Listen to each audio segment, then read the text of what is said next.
You really don't know about these herbs, do you? Welcome to Certified Fresh, the interview series with artists and producers featured in the mixes of the aesthetic deity, the bus driver himself, the lean sommelier, your plug's favorite DJ, Ryan Celsius. I'm your host, JV. Head over to YouTube and tune in to Blaze Bus Radio, the Ryan Celsius live stream playing 24/7 lo-fi, experimental trap, funk, vaporwave, and other groovy tunes set to psychedelic visuals. On IG, he's at Ryan.Celsius. On SoundCloud, he's just Ryan Celsius. Follow Certified Fresh on IG at rc.certifiedfresh. That's fresh with a PH. Today's guest is Spooky the Ghost. Hailing from Thunder Bay, Ontario, Spooky's been surrounded by music his whole life. From jamming on a toy piano as a baby to producing on a full-fledged audio workstation, Spooky's music has been an escape, a labor of love, and also his saving grace. Listen as we talk about some of his unique cover art, what motivates his music output, and why he had to leave his hometown or get pulled under. Let's get started. We were just talking about it before I went to change the batteries in my recorder. So talk to me about how you started this whole Spooky the Ghost project. My first time using FL Studio, I was probably like 9 or 10 years old. I didn't really know what I was doing with it. Like, I just messed around and like fucked around and made these weird like electronic sounding songs. It was like Windows 98, like long ago. And even back then, like, I was doing cartoon samples from like Looney Tunes and The Simpsons. Like, I had a TV in my room and I had like a little just like microphone. I would hold the microphone up to the TV and shit. So like, I've always kind of known how to use FL Studio. Like, I've known my way around the program since a young age. Cause like, even back then, like to where it is now, like the layout of it hasn't changed like dramatically in any way. Like, you can still kind of do the same functions and stuff. With hip hop, I have a background of like growing up listening to like jazz and blues and like funk music, and like what got me into hip hop was like Wu-Tang Clan and like Biggie and like all those like sampling that was happening with that like era of music. Was like there was a lot of sampling that was happening with music that I was already familiar with. So like it was like mind blowing for me. It was just like, how could you take something that so like eloquent and like, you know, jazzy and just make it like raw? It was just like mind blowing. So, like, ever since I had, like, heard, like, Biggie and Wu-Tang, I was in, like, middle school or something, I was just, like, hooked. It was weird because, like, I grew up in, like, the middle of nowhere in Canada, and I was, like, this, like, nerdy little white boy who wore Nintendo T-shirts, like, the one-up mushroom. I had a fucking belt buckle with, like, the original NES controller on it. So, like, I did not fit the bill for, like, a hip-hop head, and, like, people were just, like, hella confused all the time. I was like, nah, I love this shit, man. Like, this is what's up.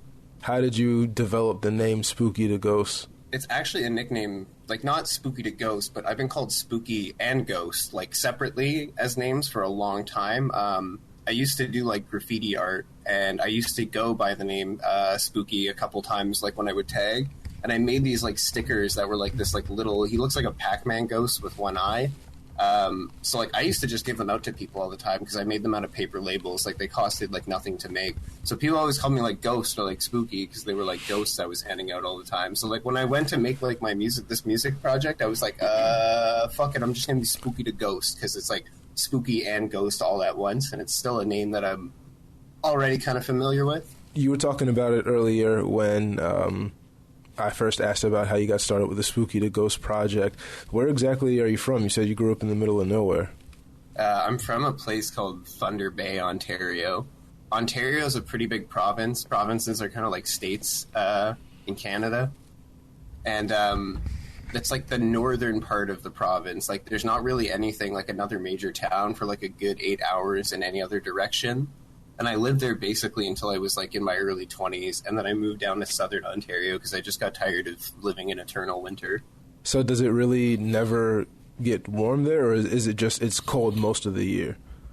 The winter is like almost half the year long, and like your summers, like it'll get warm like in the middle of summer, but like they're a lot milder than like what my friends in the States are used to. Like now that I live closer to like the Michigan border and I have a lot of friends in the States and like just get to like hear about what the weather is and shit, none of them would be able to survive. They'd be going nuts. They're like winter right now. They're like, oh my God, it's so cold out. I'm like, man, that's like a fall day for us up there. Oof, yeah. I live down in I live in Baltimore, so I live off the East Coast, and it's still a bit further south from like Michigan and stuff like that. I couldn't imagine a winter in Michigan, so a winter in Thunder Bay, Ontario, I'd probably just say, look, just kill me now, to be quite honest. Yeah, I got sick of it, man. When we started recording, you were talking to me about what influenced you or what motivated you to move, and that like without that move you wouldn't be Spooky the Ghost. Can you tell a little bit more of that story? I was mentioning earlier, like, I was just like really fueled by hip hop. I listened to a lot of it like growing up. I moved in like my early 20s, so like right around before I moved over, I had kind of found out about like SoundCloud. When I first figured out about SoundCloud, like I never really like dug into it. Like I just listened to like music at rapid consumption, like just kind of took whatever it threw at me from a couple of like keywords that it would search up. I was really into like video game remixes at the time. I liked this site growing up called OC Remix. It's like this site where people make video game remixes and submit them, and then you can just like listen to them and share them and stuff. I kept finding like video game and hip hop mashups, and it was just like crazy. Like I remember when I first made an account, because I was like, I need to like save the song so I can listen to it later. It was like a We Shot Busta Rhymes mashup, and I was like, yo, like this is crazy. From there, I just started digging a little bit more, but like not as much. Like I didn't really start following people for like 4 years of after using SoundCloud. Like I encountered like listening to like DJ Smokey and like C Dare and all them. I never knew who they were when I heard them. I was just like, yo, this is like a cool like jazzy like trap song. This is badass. So I move away from my hometown. I'm kind of already exposed to this scene, and like throughout my life I've always kind of been like, I kind of want to like do production, but like I kept kind of like shying away from it. Like especially back home growing up, everybody was like, "You're like this like stupid like nerdy white kid. Like you're gonna make hip hop. Like no one's gonna take you seriously, man. Like are you serious?" And I moved down south where it's like, compared to where I lived up north, like there's just like way more like multiculturalism and everything. And like I had a lot of friends that were like, man, like it's not weird at all. Like that is not like you should do it. And like kind of started like pushing me in that direction, just gently. Like nobody ever was pushing me hard. But then like I started just taking the songs that I was doing. Well, actually, I was doing like EDM stuff at the time, and I was using this moniker called Genocide Rex, and I wasn't really doing anything with it. Like it was kind of just like I was making shit in the basement and then just like deleting it because I wasn't satisfied with it. Mm-hmm. And I was getting to a point where I was just getting frustrated with life. I was like really depressed. I was really anxious all the time. Like I didn't feel like I was like moving anywhere in the right direction. I was kind of getting stuck in like a circular trap kind of shit. And this is like early like 2017. So like after I had like moved down to Windsor, the place that I live now, like in Southern Ontario.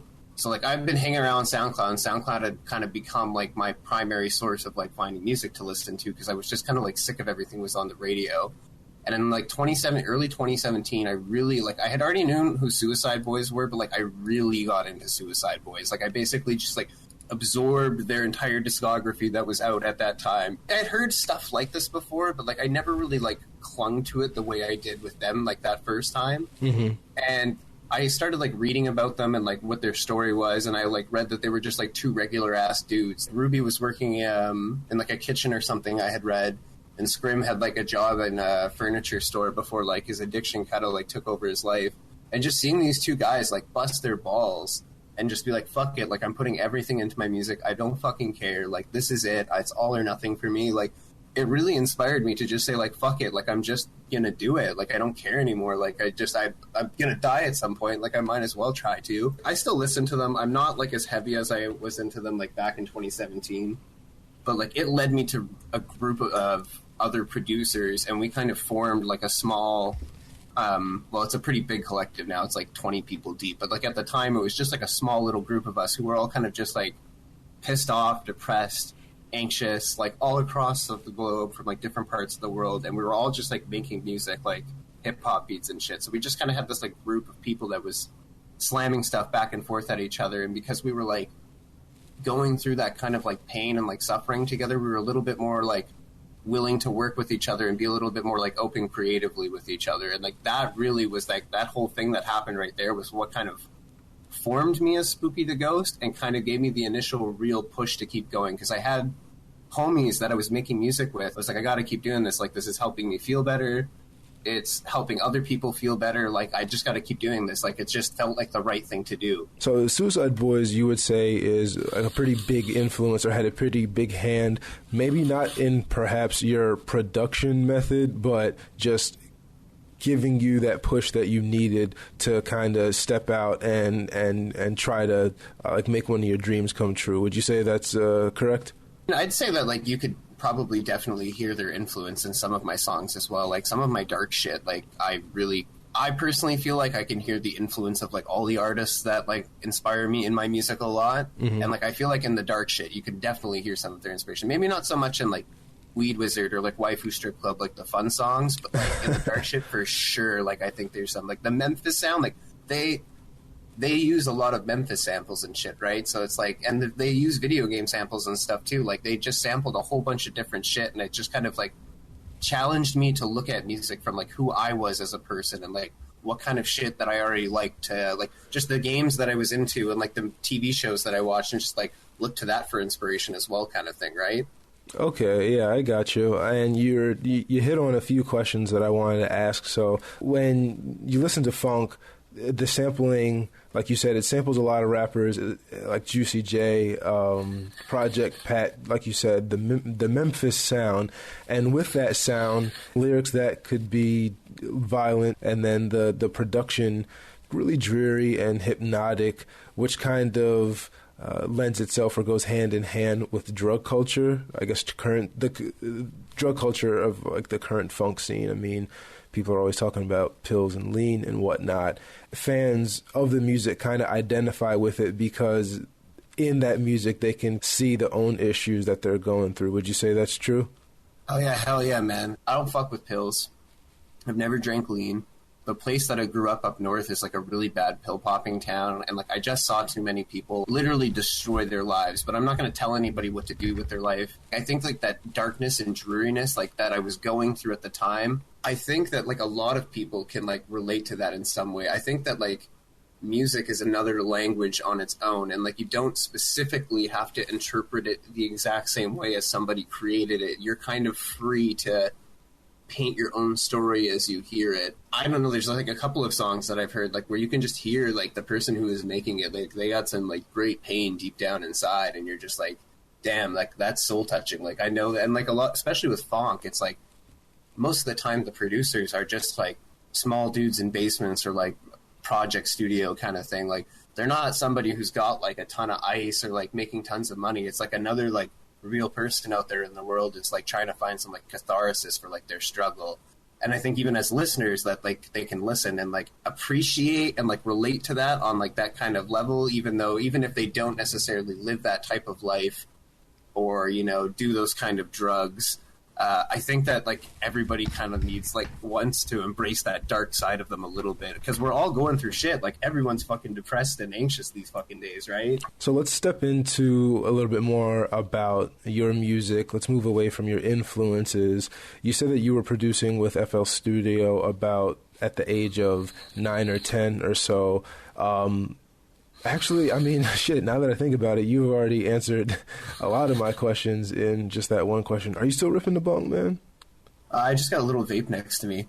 Oh, I keep the bong in, like, the kitchen, because, like, otherwise, if it's next to me, like, I will go through, like, a fucking ounce in, like, a day or two. Like, I'm just consume it at a stupid rate sometimes. Oh, man. No, it's okay, though. Like, FL Studio, like, I've used it on and off my whole life.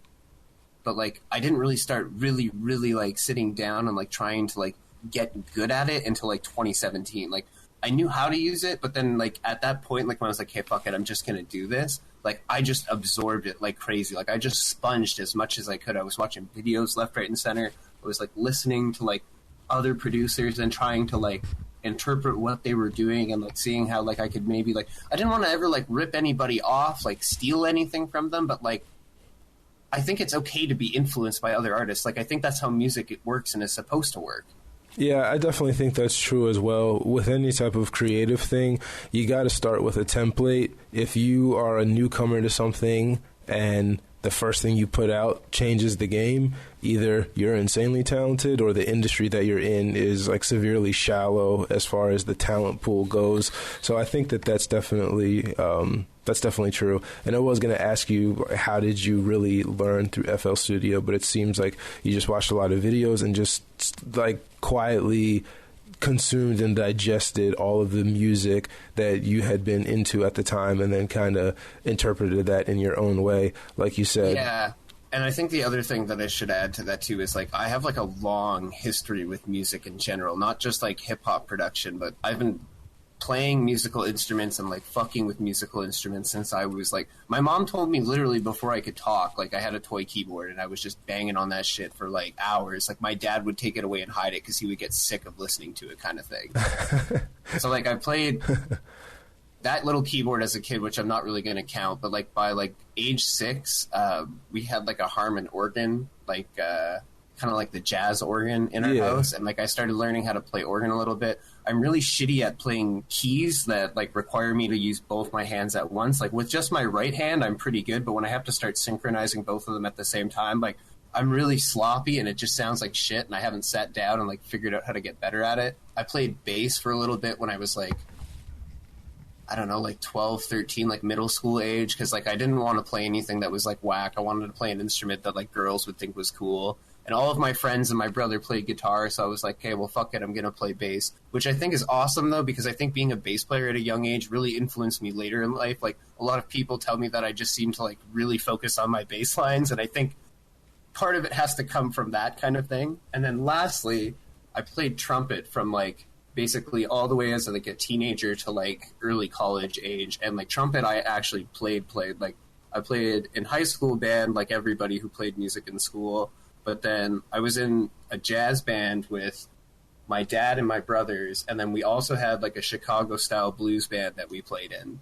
So like I was playing gigs, like I was in bars before I was old enough to like legally be in a bar, but like they couldn't say no because like I was a member of the local musicians union and like all that shit. Like I was not making like tons of money off of it, but like it was the easiest job I ever had as a kid. Yeah, that definitely sounds like it. I want to talk about money and SoundCloud and music in a little bit, but I want to touch on your album art. A lot of album art for funk and other stuff in the SoundCloud scene has like, it's like influenced by anime and video game culture. And then for yours specifically, I've seen like a couple of your tracks will have like a Game Boy Color cartridge, and then the sticker that's supposed to be the art for the actual game would be the art for your track. So you did it, I think, for like Weed Wizard, you did it for Waifu Strip Club. Something about... I didn't do it on Waifu Strip Club, but like I've done it on like probably like 7 of them now. Oh, yeah, you know what? You're right. I can't remember the name of the track, but it was a gold cartridge, and it had something to do with money. I just can't remember the name of the track. Yeah, there you go. So did you create this art yourself? Did you come up with that idea yourself? First of all, like I have an unhealthy obsession with Game Boy. Like Game Boy is probably my favorite console or like handheld, whatever, like one of my favorite gaming systems of all time. I have like fucking 12 of them. Wow.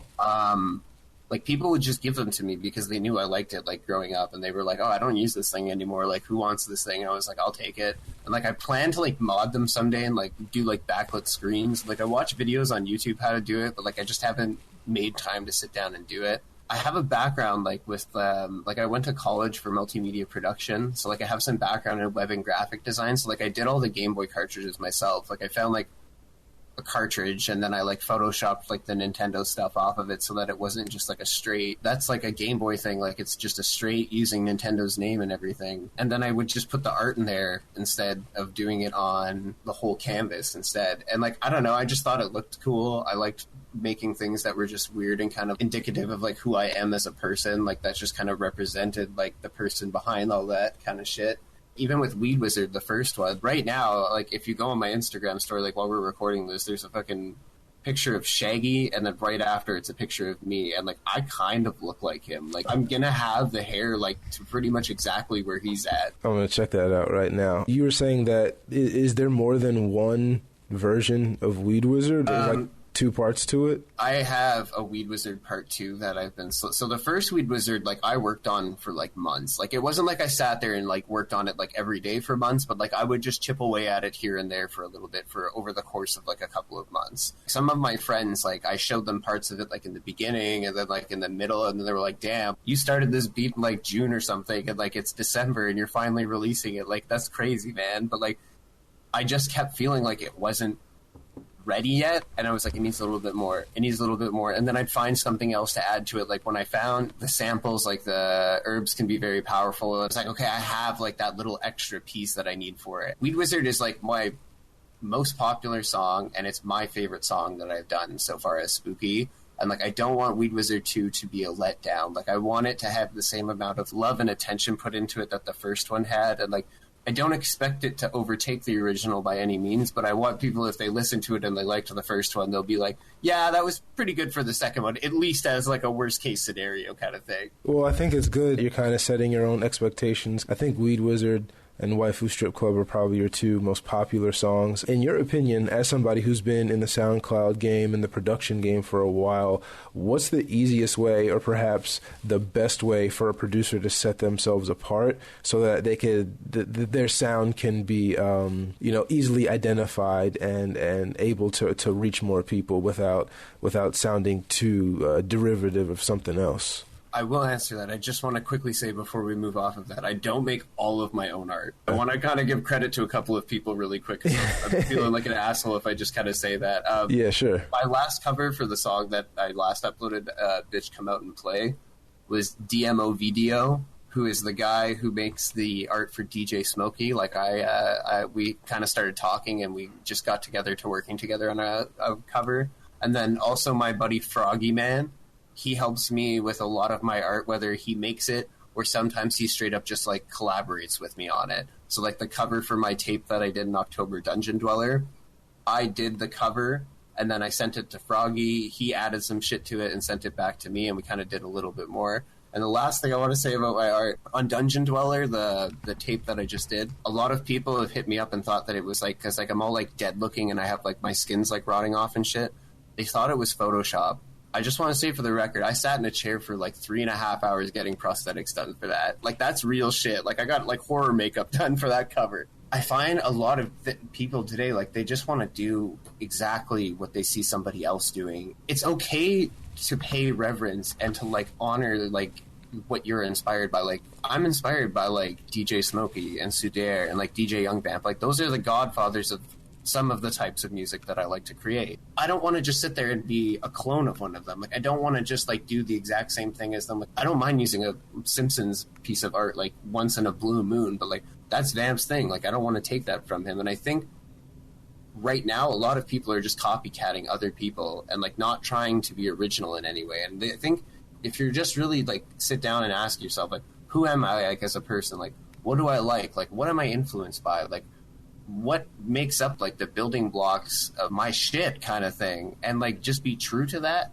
I think you'll be fine. For a long time, like, I was worried that people were going to think that I was like a Smokey clone, because like I listen to him a lot, I won't lie. Like, he's an inspiration to me, and there's a lot of shit that just kind of happens to line up with me and him, like the video game aesthetic thing. Like, I never thought that I was doing that to be like Smokey. I was doing that. I love video games, and that's a part of who I am. I just kind of happens to be that we both kind of took that direction, you know what I mean? Trends are one thing, but like, you got to try and kind of be like a step ahead of it at the same time. I don't really know how else to describe it. No, I think that's totally true. I think part of the reason why people also just copy off of what is working now, or whatever wave they're riding, is because it's been proven and it's easy and it's the safe thing to do. Trying to get ahead of a trend or trying to set a trend yourself is difficult, because you're doing something that hasn't been done, or you're doing things that people haven't thought of. If you're trying to like build a brand for yourself and like make a name for yourself, and you want to like, I don't know,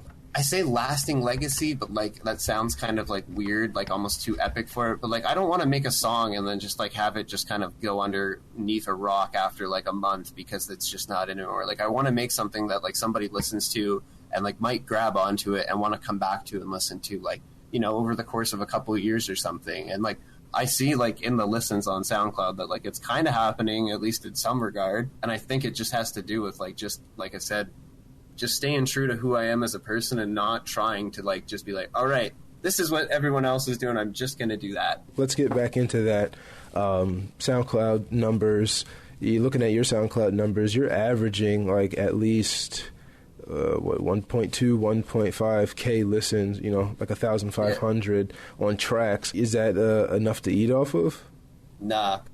I want to start trying to make money off of it in the future. I feel like at this point I've kind of proven to myself that people are into it, and like I can compose stuff and people are still into stuff that's like not sampled. So like I think in the future I might try and make it like more of like a monetary gain kind of thing, but for right now and the next little bit, it's definitely just like a passion project for me, like just a way for me to kind of get my shit out, like deal with like emotional shit and like kind of just have a good time and to connect with people. Like even like right now, like I just talk to all these people all over the world just because I put stuff out on SoundCloud, and like it's crazy how it like kind of just changes your life and how more connected you are with people that you would never even talk to before or never even knew they exist, right? Yeah, absolutely. Anytime I talk to producers that are really heavy in the SoundCloud scene, they all say the same thing. It's just so crazy that some guy chilling in his room in Mississippi or Ontario or really anywhere in the world, Venezuela, just making beats, and then you get somebody from like Poland, like Tanzania, and then Australia who are like, oh, I love your shit, and they always say the same thing. It's just like it's crazy that like people that I would never meet otherwise are just commenting on my stuff, and it feels good to know that I'm making stuff that people actually like. Because like you could try and like fight in a local scene for like years, and if your local scene just isn't into like the style of music you like you'd just be like playing for nobody. But like with the internet, like you could literally find just like a big enough audience to keep yourself going. Even like back when I started, just having like 10 people that were into listening to what I was putting out, like that was like, oh, okay, cool, like that's awesome, like that's better than just sitting at home and creating it for myself. Right, exactly, absolutely. I want to move next to Ryan Celsius. How did you hear about him?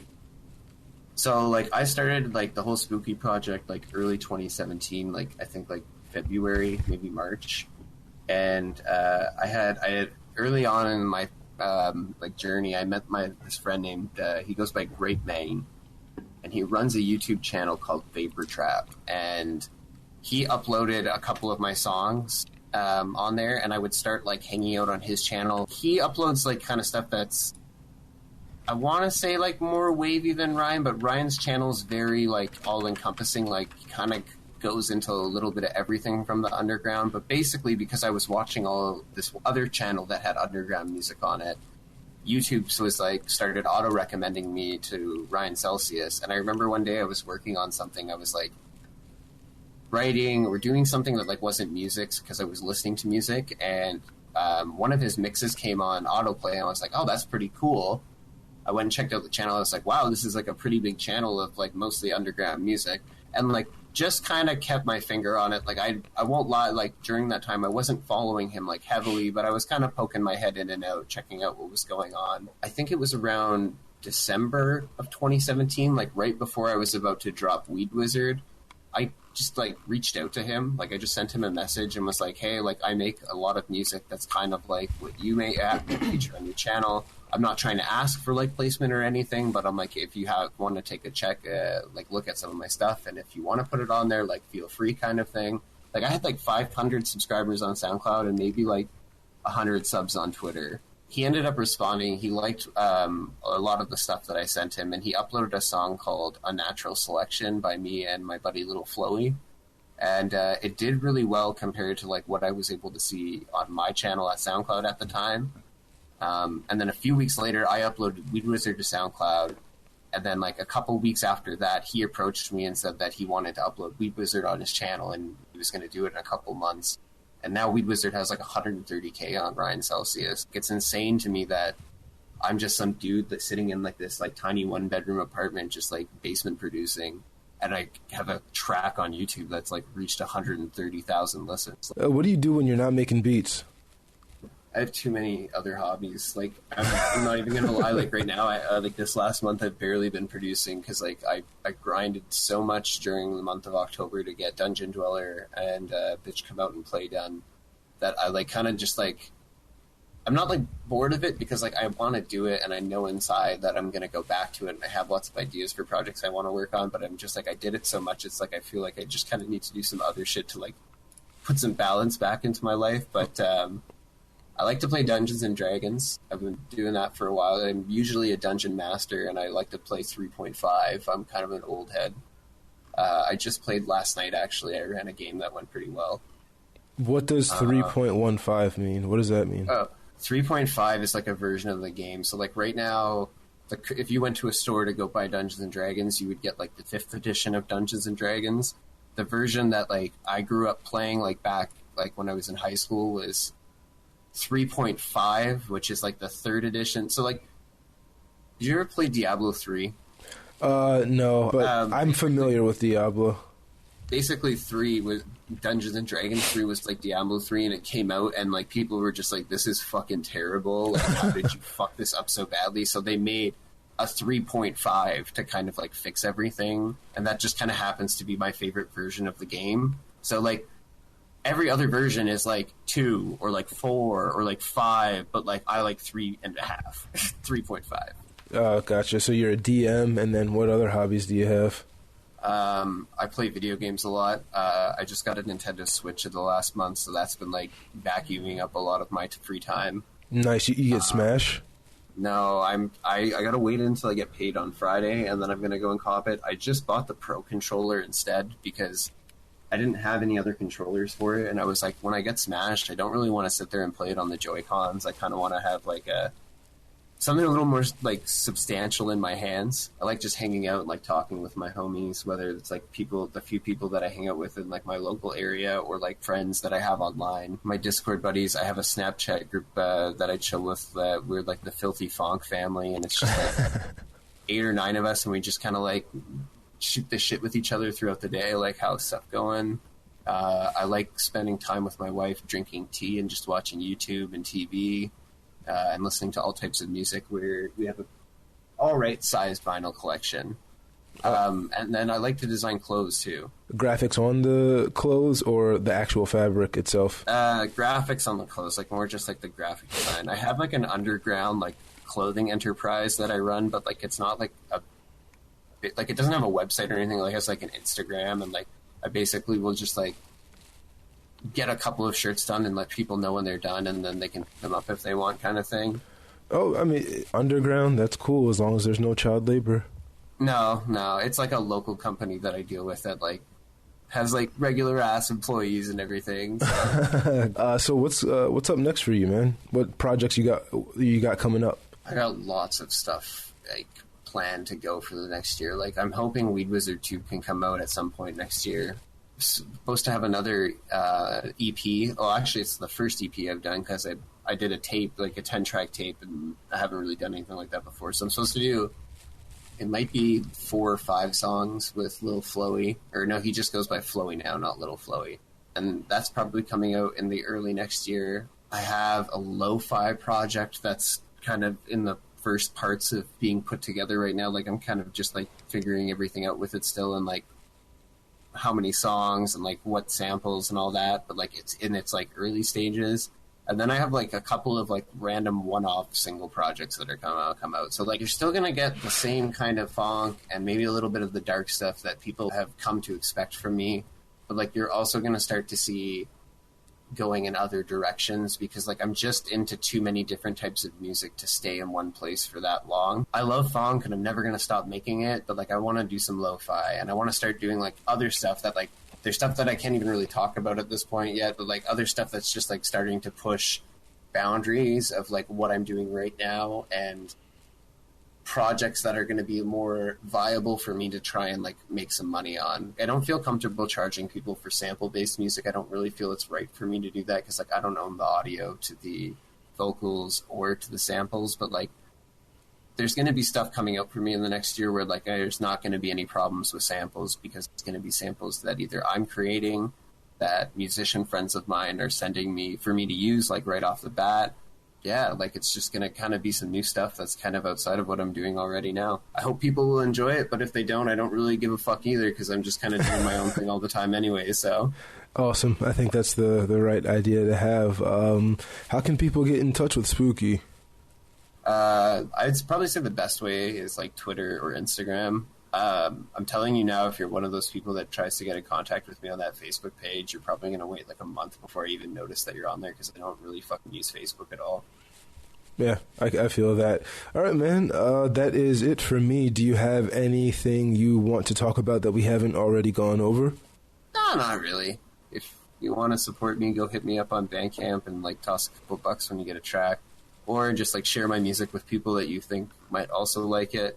And if you haven't had a chance to sit down and listen to Dungeon Dweller yet, because there was a lot of fucking music coming out at the end of October, I think it's some of my best work that I've done, and I've featured some artists on there that I think are really trying to also kind of push the edge of what they can do. And I just want to shout out to the Shadow Ward.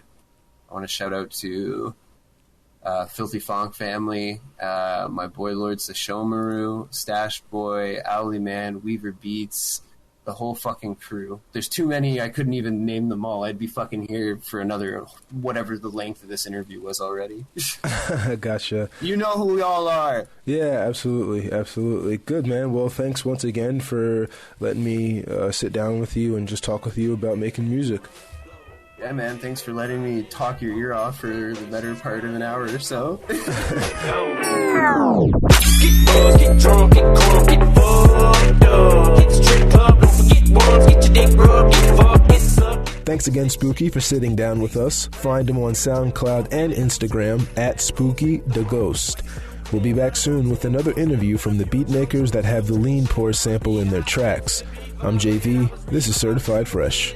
Them hips and licking lips, and that was it. I had to get Nate Dogg to sing some shit. To the one, from the one to the three. I like good pussy and I like good trees. Smoke so much weed you wouldn't believe. And I get more ass than a toilet seat.